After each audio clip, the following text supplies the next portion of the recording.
अतिशय महत्त्वाचा विषय आहे अध्यक्ष महोदय. समृद्धी महामार्ग जो नागपूर ते मुंबई बांधण्यात आला अध्यक्ष महोदय. आता 2 दिवसापूर्वी जी घटना झाली अध्यक्ष महोदय, त्या ठिकाणी 2 दिवसापूर्वी ऍक्सिडेंट होऊन 2 तरुणांचा त्यामध्ये मृत्यू पडले अध्यक्ष महोदय.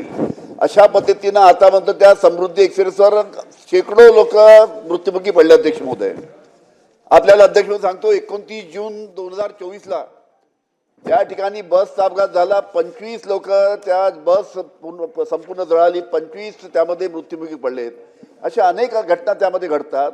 राज्य शासनाने याच्या बाबतीत परिवहन उपायुक्ताच्या अध्यक्षतेखाली समिती गठीत केली होती की या समितीने या संपूर्ण समृद्धी मार्गाचा अभ्यास करावा आणि तसा रिपोर्ट त्यांनी शासनाला द्यावा अशी त्यांनी समिती गठीत केली होती. समिती गठीत झाली अध्यक्ष महोदय, पण समिती गठीत होऊन आतापर्यंत 1 वर्ष झालं. समिती गठीत होऊन आतापर्यंत समितीचा रिपोर्ट राज्य शासनाला आला नाही आणि म्हणून वारंवार अशा पद्धतीने घटना त्यामध्ये घडत राहतात अध्यक्ष महोदय. अजून महत्त्वाचा एक प्रश्न आहे की जेव्हा बस त्यामध्ये आग लागून जे 25 मृत्युमुखी एक वर्षापूर्वी 29 जून आजची तारीख आहे, एक वर्षापूर्वी मृत्युमुखी पडले होते अध्यक्ष महोदय.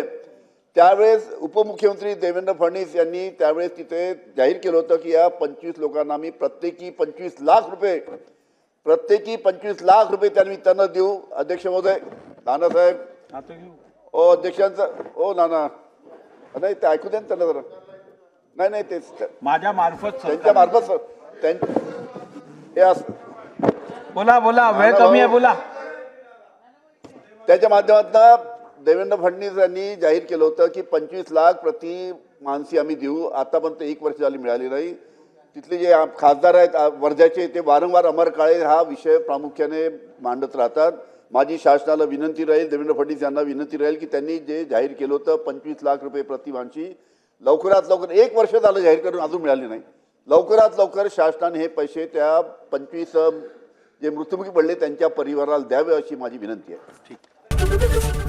एबीपी माझा, उघडा डोळे बघा नीट.